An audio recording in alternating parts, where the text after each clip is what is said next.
ಗಜಾನನಂ ಭೂತಗಣಾದಿಸೇವಿತಂ ಕಪಿತ್ಥಜಂಬೂಫಲಸಾರಭಕ್ಷಕಂ ಉಮಾಸುತಂ ಶೋಕವಿನಾಶಕಾರಕಂ ನಮಾಮಿ ವಿಘ್ನೇಶ್ವರಪಾದಪಂಕಜಂ ಯಾ ಕುಂದೇಂದು ತುಷಾರಹಾರಧವಲಾ ಯಾ ಶುಭ್ರವಸ್ತ್ರಾನ್ವಿತಾ ಯಾ ವೀಣಾವರದಂಡಮಂಡಿತಕರಾ ಯಾ ಶ್ವೇತಪದ್ಮಾಸನಾ ಯಾ ಬ್ರಹ್ಮಾಚ್ಯುತಶಂಕರಪ್ರಭೃತಿಭಿರ್ದೇವೈಃ ಸದಾ ವಂದಿತಾ ಸಾ ಮಾಂ ಪಾತು ಸರಸ್ವತೀ ಭಗವತಿ ನಿಶ್ಶೇಷಜಾಡ್ಯಾಪಃ.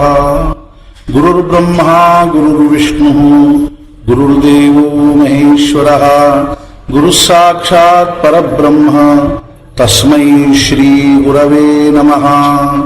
ಬ್ರಹ್ಮಾನಂದಂ ಪರಮಸುಖದಂ ಕೇವಲಂ ಜ್ಞಾನಮೂರ್ತಿಂ ದ್ವಂದ್ವಾತೀತಂ ಗಗನಸದೃಶಂ ತತ್ವಮಸ್ಯಾದಿಲಕ್ಷ್ಯಂ ಏಕಂ ನಿತ್ಯಂ ವಿಮಲಮಚಲಂ ಸರ್ವಧೀ ಸಾಕ್ಷಿಭೂತಂ ಭಾವಾತೀತಂ ತ್ರಿಗುಣರಹಿತಂ ಸದ್ಗುರುಂ ತನ್ನಮಾಮಿ.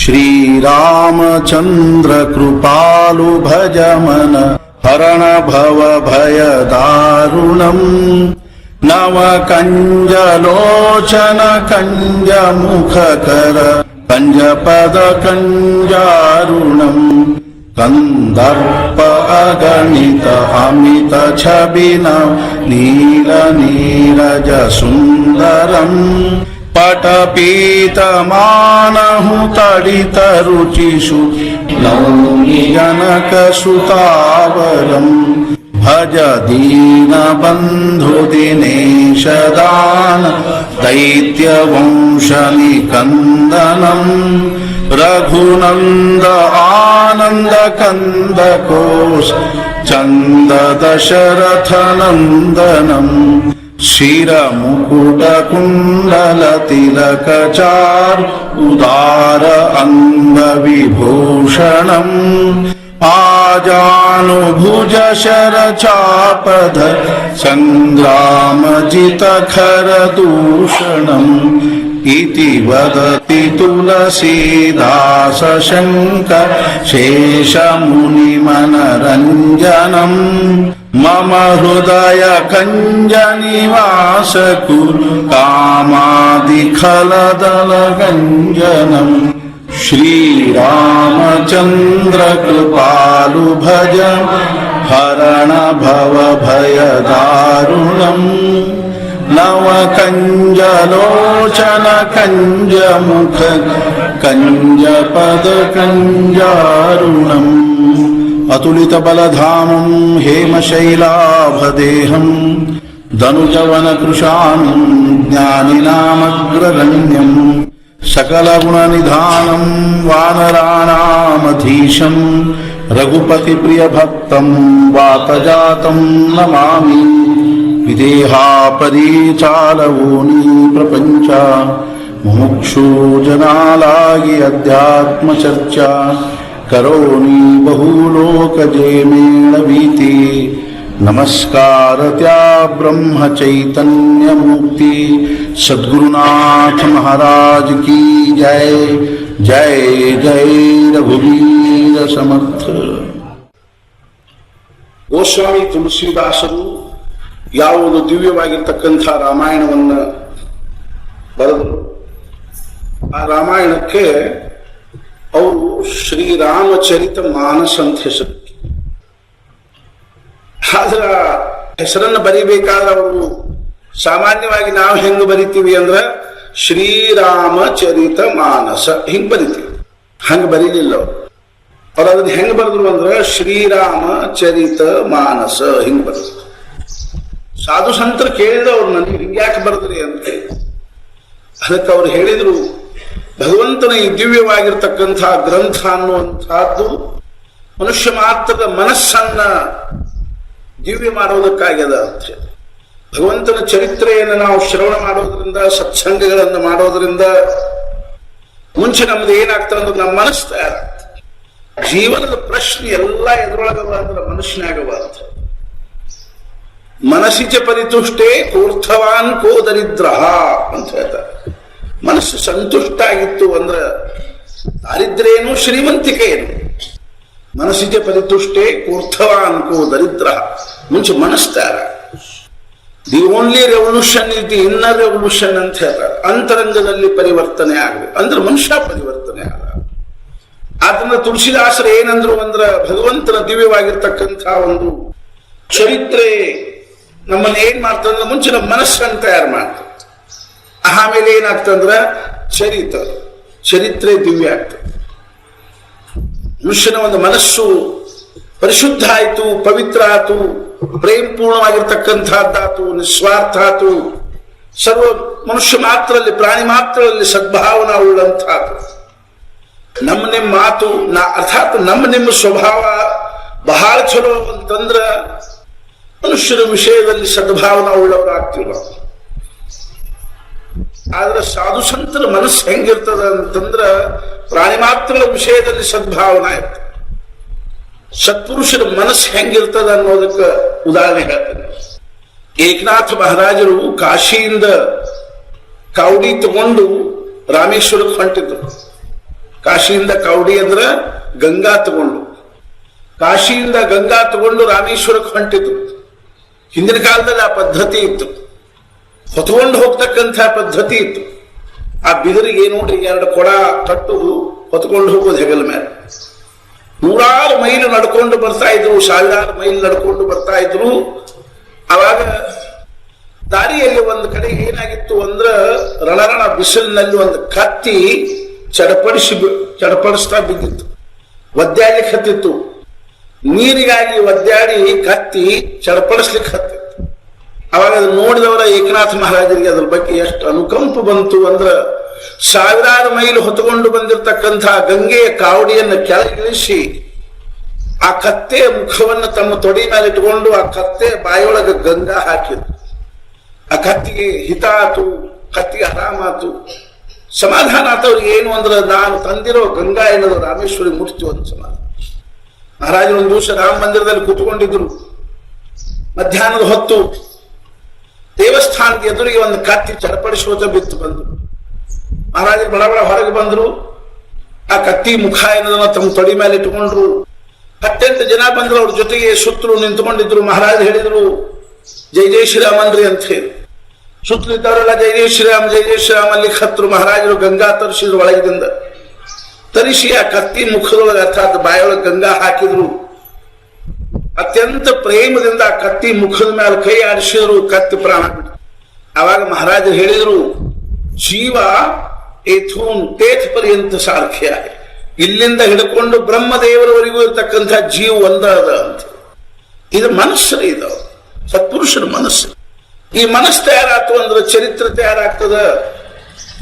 ಆ ಚರಿತ್ರೆ ಯಾರ್ದು ಆಗ್ತದನೋ ಅವನಿಗೆ ಭಗವಂತನ ದರ್ಶನ ಆಗ್ತದ. ರಾಮಚರಿತ ಮಾನಸ. ಇನ್ನೂ ಒಂದು ಇದಕ್ಕೆ ಮಹತ್ವಪೂರ್ಣವಾಗಿರ್ತಕ್ಕಂಥ ಅರ್ಥವನ್ನು ಏನ್ ಹೇಳಿದ್ರು ಅಂತ ತಿಳ್ಕೊಂಡು ಕೇಳಿದ, ಈ ಭಗವಂತನ ಚರಿತ್ರೆ ಎಂಥದ್ದದ ಅಂತ ತಿಳ್ಕೊಂಡು ಕೇಳಿದ, ಇದನ್ನ ಮನುಷ್ಯನಾಗ ಧಾರಣೆ ಮಾಡಬೇಕು ಅಂತ ಹೇಳಿ. ನಾವು ಶ್ರವಣ ಮಾಡ್ತಕ್ಕಂಥವ್ರು ಏನ್ ಮಾಡ್ಬೇಕು ಅಂದ್ರ ಸತ್ಸಂಗದ ಪ್ರಸಂಗಗಳನ್ನ, ಸತ್ಸಂಗದ ದಿವ್ಯವಾಗಿರ್ತಕ್ಕಂಥ ವಿಚಾರಗಳನ್ನ ಮನುಷ್ಯನಾಗ ಧಾರಣೆ ಮಾಡಬೇಕು, ಮನುಷ್ಯನಾಗಿ ಇಟ್ಕೋಬೇಕು. ನಾವೇನ್ ಮಾಡ್ತೀವ್ರಿ ಅಂದ್ರ ಒಂದು ಉದಾಹರಣೆ ಹೇಳ್ತೀನಿ ಏನ್ ಮಾಡ್ತೀವಿ. ಒಬ್ಬವ ಹಿತ್ತಾಳಿ ಮೂರ್ತಿ ಮಾಡ್ತಕ್ಕಂಥ ಕಲಾಕಾರ, ಕಾರಿಗರ್ ಅಂತಾರ ಅವ್ರಿಗೆ. ಆ ಎರಕ ಹೊಯ್ದು ಮೂರ್ತಿ ತಯಾರು ಮಾಡ್ತಾ ಇರ್ತಾರೆ. ನಾವು ಚಿಕ್ಕೋಡಿಯೊಳಗೆ ನೋಡಿದೀವಿ, ಅಲ್ಲಿ ಎರಕ ಹೊಯ್ಯವ್ರದ ಒಂದು ಓಣೆ ಅದ, ಓತಾರಿ ಗಲ್ಲಿ ಅಂತಾರ. ಓತಾರಿ ಗಲ್ಲಿ ಅಂದ್ರೆ ಓತಾರನೆ ಅಂದ್ರೆ ಎರಕ ಹೊಯ್ಯ. ಆ 3 ಮೂರ್ತಿ ಮಾಡಿದ. ಒಂದು ರಾಜನ ಮುಂದೆ ಒಯ್ದು ರಾಜ ಹೇಳಿದ, ರಾಜ ಇವು 3 ಮೂರ್ತಿ ಅವ, 3 ಗೊಂಬೆವ, ಇವ್ರದ್ದು ಕಿಮ್ಮತ್ತು ಮಾಡಿಕೊಡು ಅಂದ. ರಾಜ ನೋಡಿದ, ಹಿತ್ತಾಳಿ ಗೊಂಬೆವ ಇಷ್ಟಿಷ್ಟು, ಒಂದೊಂದು ಗೇಣಿಗೇಣಿ ಗೊಂಬೆವ, ಬಹಳ ಅಂದ್ರೆ 50-50 ರೂಪಾಯಿ ಹಿಡಿ, 100-100 ರೂಪಾಯಿ ಹಿಡಿ ಅಂತ ಹೇಳಿದ. ಅಲ್ಲ, ನಾವು ಹಂಗಿಲ್ಲ ಅದ. ಅದಕ್ಕೆ ಅವ ಏನಂದ ಅಂತಂದ್ರ, ಒಂದು ಗೊಂಬೆ ಎತ್ತಿ ತೋರಿಸಿದ, ಈ ಗೊಂಬೆಗೆ 1 ರೂಪಾಯಿ ಕಿಮ್ಮತ್ತು. ಇನ್ನೊಂದು ಗೊಂಬೆ ಎತ್ತಿ ತೋರಿಸಿದ, ಇದಕ್ಕೆ 100 ರೂಪಾಯಿ. ಇನ್ನೊಂದು ಗೊಂಬೆ ಎತ್ತಿ ತೋರಿಸಿದ, ಇದಕ್ಕೆ 1000 ರೂಪಾಯಿ. ಅರೆ ಏನಂತ ಅದು ಬೇರೆ ಏನಾದ್ರು ಬಂಗಾರ ಕುಡಿಸಿ ಏನಿದ? ಹಂಗೇನಿಲ್ಲ ಅಂತ. ಇವರು ಹಿತ್ತಾಳಿವ. ಅದಕ್ಕೆ ಯಾಕೆ ಮತ್ತಂಗದ ಅದಕ್ಕೆ ನಾವು ಹೇಳಿದ ತೋರಿಸ್ತೀನಿ ನೋಡಂತ ಒಂದ್ ದಾರ ತಗೊಂಡ ಸ್ವಲ್ಪ ಅದು ಹುರಿ ಮಾಡಿದ ಹಿಂಗ ಒಂದು ಮೂರ್ತಿ ಕಿವ್ಯಾಗ ಹಾಕಿದ ಇತ್ತಂಗ್ ಕಿವ್ಯಾಗಿಂದ ಹೊರಗೆ ಬಂತು ಇದ್ರ ₹1 ಕಿಮ್ಮತ್ತಿದ ತಿಳಿದಿಲ್ರಿ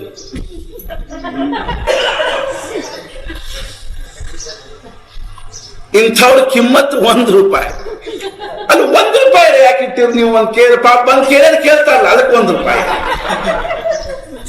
ಇತ್ತಂಗ್ ಕಿವ್ಯಾಂದ ಹೋಗುವಂತ ಖರೆ ಬಂದು ಕೇಳ್ತಾರಲ್ಲ ಅದಕ್ಕೆ ₹1 ಇನ್ನೊಂದು ಮೂರ್ತಿ ಕಿವ್ಯಾಗ ಹಾಕಿದ ದಾರ ಅಲ್ಲಿ ಬಾಯಾಗಿಂದ ಬಂತ ಅದಕ್ಕೆ ₹100 ಇಲ್ಲಿ ಕೇಳಿ ಹೋಗಿ ಮನ್ಯಾಗ ಹೇಳೋರಿಗೆ ₹100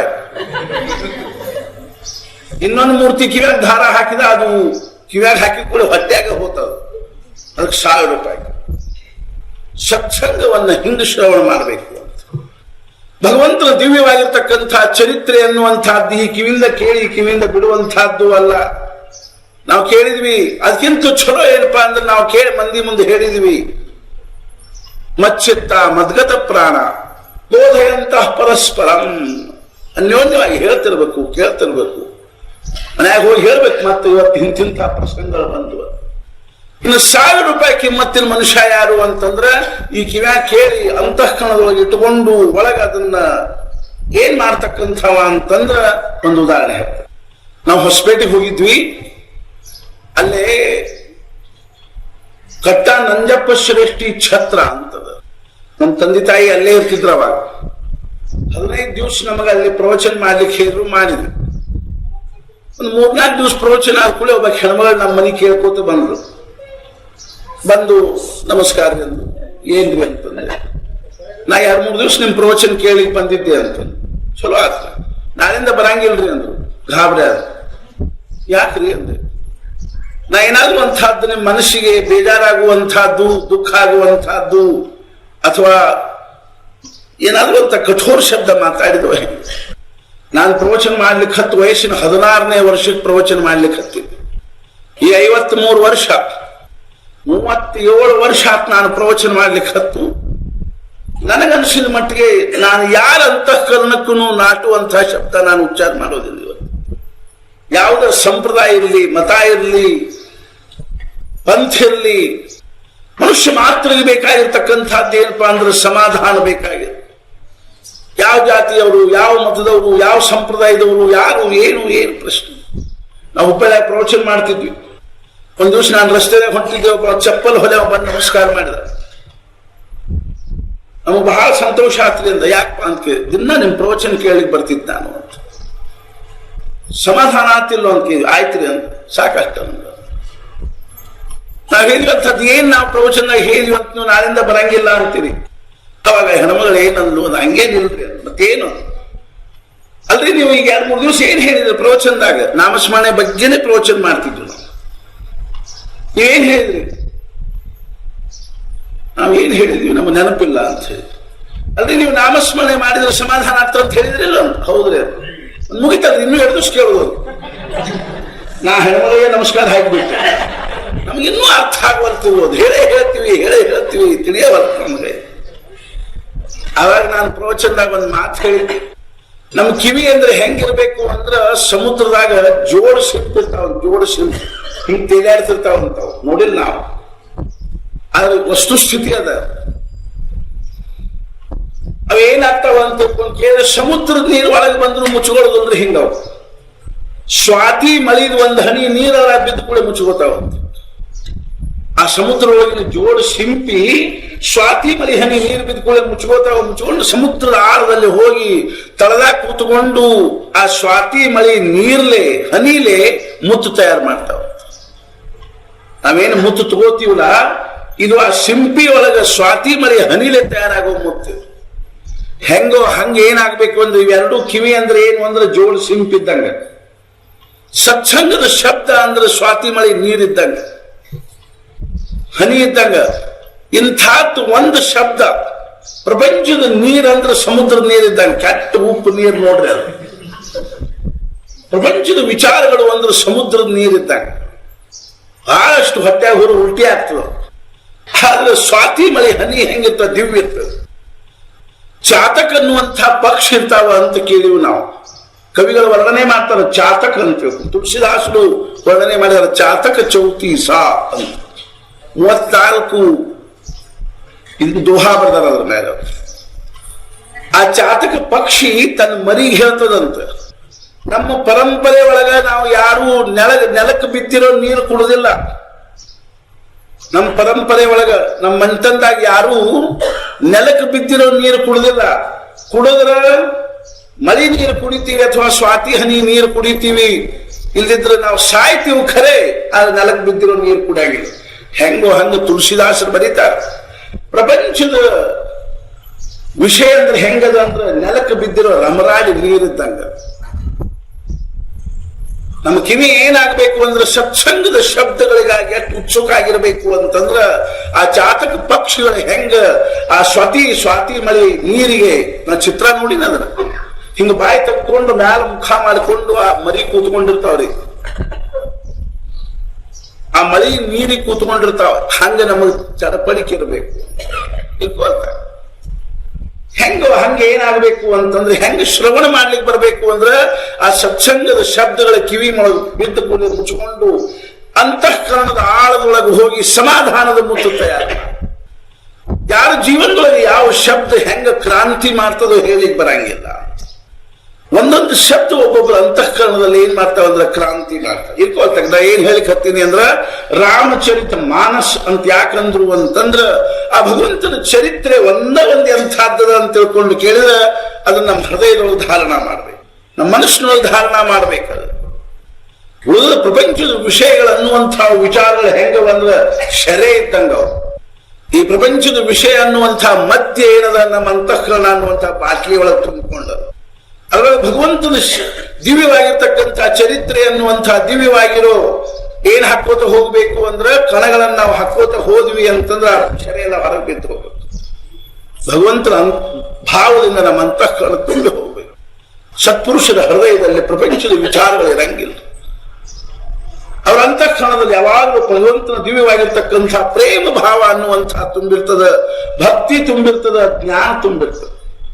ಆದ್ರಿಂದ ತುಳಸಿದಾಸರು ಹೇಳಿದ್ರೆ ಏನು ಅಂತ ತಿಳ್ಕೊಂಡು ಕೇಳಿದ್ರೆ ಈ ನನ್ನ ದಿವ್ಯವಾಗಿರ್ತಕ್ಕಂಥ ಚರಿತ್ರೆಯನ್ನ, ರಾಮನ ಭಗವಂತನ ದಿವ್ಯವಾಗಿರ್ತಕ್ಕಂಥ ಚರಿತ್ರೆಯನ್ನ ಯಾರು ಶ್ರವಣ ಮಾಡ್ತಾರೋ ಮುಂಚೆ ಅವ್ರದ್ದು ಏನ್ ತಯಾರಾಗ್ತಂದ್ರ ಮನಸ್ಸು ತಯಾರಾಗ್ತದೆ. ಯಾಕಂದ್ರೆ ಅದರಿಂದನೇ ತುಂಬಿಕೋತದೆ.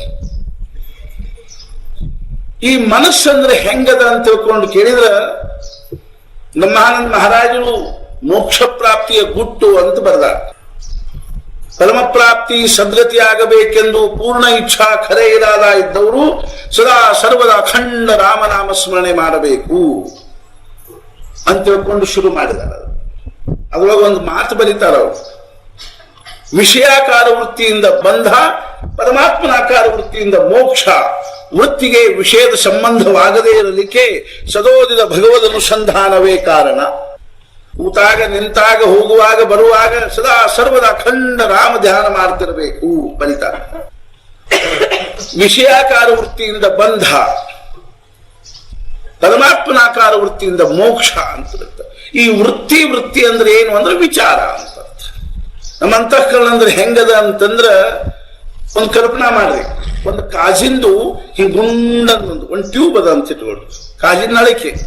ಅದು ಹೆಂಗದ ಅಂದ್ರೆ ಹಿಂಗ ಗೋಲಾಕಾರ ಅದ. ಆ ನಳಕಿಯೊಳಗೆ ನಾವು ಕೆಂಪು ನೀರು ಬಿಟ್ವಿ, ಅದೆಲ್ಲ ಕೆಂಪ ಕಾಣಿಸ್ತದ ನೋಡ್ರಿ. ಹಸಿರು ನೀರು ಬಿಟ್ವಿ, ಹಸಿರು ಕಾಣಿಸ್ತದ. ಹೆಂಗೋ ಹಂಗೇನದ ಅಂದ್ರೆ ಈ ವೃತ್ತಿ ನಮ್ಮ ಅಂತಃಕರಣ ಅಂದ್ರೆ ಹಂಗೊಂದು ಟ್ಯೂಬ್ ಇದ್ದಂಗದ. ಅದ್ರೊಳಗೆ ಯಾವ ನೀರು ತುಂಬುತ್ತೀವೋ ಆ ನೀರಿನ ಆಕಾರ ಆಗ್ತದೆ. ಕಾಯಿಲ್ಸ್ ಇರ್ತಾವ ನೋಡಿ, ಎಲೆಕ್ಟ್ರಿಕ್ ಕಾಯಿಲ್ಸ್, ಅದ ಕರೆಂಟ್ ಕೊಟ್ಟು ಕೂಡಲಿ ಕೆಂಪ ಕಂಡಂಗೆ ಕಾಣಿಸ್ತಾವ. ಹೆಂಗೋ ಹಂಗೇನದ ಅಂತ ತಿಳ್ಕೊಂಡು ಕೇಳ ನಮ್ಮ ಮನಸ್ಸು ಅನ್ನುವಂತಹ ಟ್ಯೂಬಿನಲ್ಲಿ ಪರಮಾತ್ಮನ ವಿಚಾರ ಅನ್ನುವಂತಹದ್ದ ತುಂಬಿಕೊಂತೀವಿ ಅಂದ್ರೆ ಅವನು ಮೋಕ್ಷ ಆಗ್ತದೆ.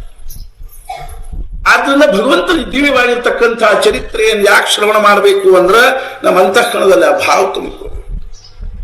ಎರಡನೇ ಅರ್ಥ. ಇನ್ನೊಂದು ಅರ್ಥ ಬರ್ತದೆ, ಈ ದಿವ್ಯವಾಗಿರ್ತಕ್ಕಂತಹ ಚರಿತ್ರೆ ಮೊದಲು ಯಾರ ಮನಸ್ಸಿನೊಳಗೆ ತಯಾರಾಯ್ತು ಅಂದ್ರೆ ಆ ಪರಮಾತ್ಮನ ಮನಸ್ಸಿನಲ್ಲಿ, ಪರಮೇಶ್ವರನ ಮನಸ್ಸಿನಲ್ಲಿ ಕೈಲಾಸಪತಿಯಾಗಿರ್ತಕ್ಕಂಥ ಆ ಶಿವನ ಅಂತಃಕರಣದೊಳಗೆ ದಿವ್ಯವಾಗಿರ್ತಕ್ಕಂತಹ ಚರಿತ್ರೆ ನಿರ್ಮಾಣ. ಆದ್ರಿಂದ ಇದಕ್ಕೆ ಮಾನಸ ಅಂತ ಹೆಸರಿತ್ತು. ಈ ಮಾನಸವನ್ನು ಕುರಿತವ್ರದೊಂದು ಏನು ಸುಂದರವಾಗಿರ್ತಕ್ಕಂಥ ಕಲ್ಪನಾ ಅದ ಅಂತಂದ್ರ ನಮ್ಮ ದೇಶದಲ್ಲಿ ಮುಂಚಿತ್ತಿ ಇಲ್ಲ, ನಮ್ಮ ದೇಶದ ಗಡಿಯಲ್ಲಿ ಈಗ ಅದು ಚೀನಾದ ಗಡಿ ಒಳಗೆ ಹೋಗಿದೆ. ಮಾನಸ ಸರೋವರ ಅಂತದ. ಆ ಮಾನಸ ಸರೋವರದಲ್ಲೇ ರಾಜಹಂಸಗಳು ವಾಸ ಮಾಡ್ತಾವ ಅಂತ ಹೇಳ್ತಾರೆ. ಆ ರಾಜಹಂಸಗಳು ಏನ್ ಮಾಡ್ತಾವ ಅಂತಂದ್ರ ಅವು ಕೇವಲ ಮುತ್ತುಗಳನ್ನು ತಿಂದು ಬದುಕ್ತಾವಂತ. ಆ ಮಾನಸ ಸರೋವರದಲ್ಲಿ ಅವ ಅಂತಾರವು. ಅಯೋಧ್ಯದ ಪಕ್ಕದಲ್ಲಿ ಏನು ನದಿ ಹರಿತಾ ಅದನು, ಅಯೋಧ್ಯದೊಳಗೆ ಯಾವ ನದಿ ಹರಿತಾ ಅದನು, ಆ ನದಿ ಶರಯೂ ನದಿ ಅಂತಾರ. ಆ ಶರಯೂ ನದಿ ಏನದನು ಅದು ಮಾನಸ ಸರೋವರದೊಳಗೆ ಹುಟ್ಟಿ ಬಂದದ. ಅಯೋಧ್ಯದ ಹತ್ತಿರತಕ್ಕಂತಹ ಶರಯೂ ನದಿ ಮಾನಸ ಸರೋವರದಿಂದ ಬಂದದ. ಹೆಂಗೋ ಹಂಗ ಭಗವಂತನ ದಿವ್ಯವಾಗಿರ್ತಕ್ಕಂತಹ ಚರಿತ್ರೆ ಆ ಮಾನಸ ಸರೋವರದಿಂದ ಬಂದು ಅಯೋಧ್ಯಕ್ಕೆ ಬಂದದ. ಸರೋವರ ಅಂದ ಬಳಕ ಅದಕ್ಕೆ 4 ದಂಡಿ ಇರ್ತಾವ ನೋಡಿ. ಸರೋವರಕ್ಕೆ 4 ದಂಡಿ ಇರ್ತಾವ. ನಾವು ಕುರುಕ್ಷೇತ್ರಕ್ಕೆ ಹೋದಾಗ ಅಲ್ಲಿ ಒಂದು ಸರೋವರ ನೋಡಿದ್ವಿ. ವೈಶಂಪಾಯನ ಸರೋವರ ಅಂತ ತಿಳ್ಕೊಂಡದ, ಭೀಷ್ಮ ಸರೋವರ ಅಂತ ತಿಳ್ಕೊಂಡದ. ಕುರುಕ್ಷೇತ್ರದಲ್ಲಿ ಯುದ್ಧ ಯಾಕಾತು ಅಂತಂದ್ರ ಕುರುಕ್ಷೇತ್ರ ಎಷ್ಟು ದೊಡ್ಡ ಮೈದಾನದ ಅಂತಂದ್ರ ಲಕ್ಷಗಟ್ಟಲೆ ಜನರು ನಿಂದಿರಬಹುದಲ್ಲಿ, ಅಂದ್ರೆ ಅದು ಯುದ್ಧ ಮಾಡ್ಲಿಕ್ಕೆ. ಪಕ್ಕದಲ್ಲಿ ಅಂಥ ವಿಶಾಲ ಸರೋವರ ಇರೋದ್ರಿಂದ ಆ ಸೈನಿಕರಿಗೆ ಬಹಳ ಹೊಡೆದು ನೀರಲ್ಲಿ ಕ್ಯಾಲ್ಕುಲ ಬಡಕ್ ಹೋಗಿ ನೀರು ಕುಡಿದು ಬಂದು ಮತ್ತೆ ಯುದ್ಧ ಮಾಡ್ಲಿಕ್ಕೆ ನೀರು ಬೇಕು. ಅಥವಾ ಸ್ನಾನ ಮಾಡ್ಬೇಕನ್ನಷ್ಟು ಒಂದು ಮುಳುಗ್ ಹಾಕಿ ಏಳಿಕೆ ಅನುಕೂಲ ಆಗ್ಬೇಕು ಅನ್ನುವಂಥ ಜಾಗ ನೋಡಿದ್ರು. ಏನ್ ಕಲ್ಪನಾ ಮಾಡಿದ್ರು ನೋಡು ಯುದ್ಧದ್ದು. ಅಫಜಲ್ ಖಾನ್ ಹೊಂಟಂತ ಬಿಜಾಪುರದಿಂದ ನಾವು ಓದಿದ ಚರಿತ್ರೆ ಒಳಗ ಛತ್ರಪತಿ ಶಿವಾಜಿನ ಹೊಡಿಲಿಕ್ಕೆ ಆಹಾರ ಎಷ್ಟು ಹೊಂಡಬೇಕು ಅವ್ರ ಜೊತೆಗೆ. ಲಕ್ಷಗಟ್ಟಲೆ ಸೈನಿಕರು ಹೊಂಟಾಗ ಲಕ್ಷಗಟ್ಟಲೆ ಮಂದಿಗೆ ಮಧ್ಯಾಹ್ನ ಪ್ರಸಾದ. ಆಹಾರ ಎಷ್ಟು, ಅಕ್ಕಿ ಎಷ್ಟು, ಬೆಲ್ಲ ಬ್ಯಾಳಿ ಎಷ್ಟು, ಎಣ್ಣೆ, 1 2 4 ಮಂದಿ ಸಂಸಾರದಾಗ ನೋಡ್ತೀವಿ ಎಷ್ಟು ಬೇಕಾಗ್ತದೆ. 4 ಮಂದಿ ಸಂಸಾರದಾಗ ಅಡಿಗೆ ಮಾಡೋರು ಬೇಕು, ಬಡಸವ್ರು ಬೇಕು. ಸೈನಿಕರೇನು ತಾಟ್ ಹಾಕೊಂಡು ಕೂಡ್ತಾರೇನ್ರಿ? ಪಟ ಪಟ ಪಟ ಊಟ ಮಾಡಿ ಮತ್ತೆ ಯುದ್ಧಕ್ಕೆ ಹೋಗವ್ರು. ನಿಮಗೆ ಹೇಳಿದ್ರೆ ಆಶ್ಚರ್ಯ ಅನಿಸಬಹುದು. ಅಲ್ಲಿ ಓದಿನ ಆ ಪ್ರಸಂಗವನ್ನ ಈ ಇವರು ಸಹಿತ ಏನ್ ಮಾಡಿದ್ರು ಅಂತಂದ್ರ ಸರಾಫಿ ಅಂಗಡಿಯವರು ಮುತ್ತು ರತ್ನ ವಜ್ರ ವೈಡೂರ್ಯ ಬೆಳ್ಳಿ ಬಂಗಾರ ಮಾರವರು ಸಹಿತ ಅವ್ನು ಹೊತ್ಕೊಂಡು ಅವ್ರ ಜೊತೆಗೆ ಹೋಗ್ತಿದ್ರಂತ. ಯಾಕಂದ್ರೆ ಎಲ್ಲರೇ ವಿಜಯ ಆದ ಕೂಡಲೇ ಅವರೆಲ್ಲ ಖುಷಿಯೊಳಗೆ ಏನಾದ್ರು ಕೊಂಡ್ಕೋತಿದ್ರಂತ. ಗೆದ್ರು ಅಂದ ಕೂಡಲೇ ಸೈನಿಕರೊಳಗೆ ಖುಷಿ ಒಳಗೆ ಮುತ್ತಿನ ಸರ ತಗೊಂಡ್ರು, ಅದನ್ನ ತಗೊಂಡ್ರು, ಇದನ್ನ ಹಿಂಗಾಗಿ ಶರಾಫಿ ಅಂಗಡಿನೂ ಹೋಗ್ತಿದ್ರು ಅಂತ ಅವರು. ವಾಯಿ ಹತ್ರ ಹೋಗಿ ಅಲ್ಲ ಬಿಡಾರ್ ಮಾಡಿದ ಕೂಡಲೇ ಶಿವಾಜಿ ಒಂದು ಮಜಾ ಮಾಡಿದ. ಒಂದು ಪತ್ರ ಕಳಿಸಿದ, ಹಿಂಗ ಮತ್ತು ನೀವು ನನ್ನೆಲ್ಲ ಕೊಂದ ಬಳಕ ನಿಮ್ಮ ಸೈನಿಕರೆಲ್ಲರೂ ಸಂತುಷ್ಟ ಆಗಿ ಮ್ಯಾಲ ಬಂದು ಆ ಮುತ್ತು ರತ್ನ ಬೆಳ್ಳಿ ಬಂಗಾರ ಕೊಂಡ್ಕೋತಿಲ್ಲ, ಅದಕ್ಕಾಗಿ ಆ ಸರಾಫಿ ಎಲ್ಲ ಮ್ಯಾಲ ಕಳಿಸ್ಬಿಡು ಮುಂಚೆ ಅಂತ ಹೇಳಿದಂತ. ಆ ಅಫಜಲ್ ಖಾನ್ ಖರೆ ಅನಿಸ್ತೆ. ಅವ ಎಲ್ಲ ಮ್ಯಾಲ ಕಳಿಸ್ಬಿಡ್ತಂತ ಮುಂಚೆ, ಶಿವಾಜಿ ಸಾಯೋಕ್ಕಿಂತ ಮುಂಚೆ. ಶಿವಾಜಿ ಆಮೇಲೆ ಹೊಡೆದಾದೆಲ್ಲ ಮ್ಯಾಲ ಉಳಿದು ಬಿಡ್ತದೆ. ಆಮೇಲೆ ಯುದ್ಧದಾಗ ಇಂಥವೆಲ್ಲ ಬೇಕಾಗ್ತಾವ ನೀತಿ. ಇವತ್ತಿಗೂ ಸಹಿತ ಮಿಲಿಟರಿ ಒಳಗ ಶಿವಾಜಿ ನೀತಿ ಅಂತ ಒಂದು ನೀತಿ ಅದ. ಇರ್ಕೊಳ್ತಾಗ ನಾ ಯಾಕೆ ಹೇಳಿಕ್ ಹತ್ತೀನಿ ಅಂತ ತಿಳ್ಕೊಂಡು ಕೇಳಿ, ಯುದ್ಧ ಅಂದ್ರೆ ಏನು ಸಾಮಾನ್ಯ ಇರ್ಕೊಳ್ತಾ. ಕುರುಕ್ಷೇತ್ರದಲ್ಲಿ ವಿಶಾಲ ಸರೋವರ ಅದ. ನಾ ನೋಡಿನ ಆ ಸರೋವರವನ್ನ, ನಾ ಅದ್ರ ಒಂದು ಪ್ರದಕ್ಷಿಣೆ ಹಾಕಿದೆ. ನಿಮಗೆ ಖರೆ ಹೇಳ್ತೀನಿ, ನಾನು ಆ ಒಂದು ಪ್ರದಕ್ಷಿಣೆಗೆ 6 ಮೈಲ್ ಆತ್ರಿ. 6 ಮೈಲ್ ಎಷ್ಟು ಕಲ್ಪನೆ ಇರ್ಬೋದು? ಕಲ್ಪನೆ ದೀಡ್ ಮೈಲ್ ಅದ ಒಂದೊಂದು ದಂಡಿ. ಎಂಥ ಸರೋವರ ಇರ್ಬೋದು. ಅದಕ್ಕೆಲ್ಲ ಘಾಟ್ ಕಟ್ಟೆ. ಅದಕ್ಕೆ ಸ್ನಾನ ಮಾಡ್ಲಿಕ್ಕೆ ಬರುವಾಗ ಸೂರ್ಯಗ್ರಹಣದ ದಿವಸ ಅಲ್ಲಿ ಕನಿಷ್ಠ ಏನಿಲ್ಲಂದ್ರೆ 25 ಲಕ್ಷ ಮಂದಿ ಸ್ನಾನ ಮಾಡ್ತಾರ. ಅದ್ರಾಗ ಹೆಬ್ಬಳ್ಳಿ ಕೆರೆಯಾಗ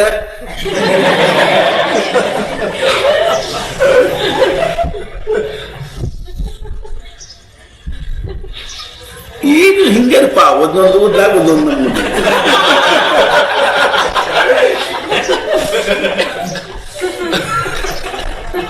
ಆ ವೈಶಂಪಾಯನ ಸರೋವರ ಬಿಟ್ಕೋವಲ್ತಾಕ, ಭೀಷ್ಮ ಸರೋವರ ಬಿಟ್ಕೋವಲ್ತಾಕ.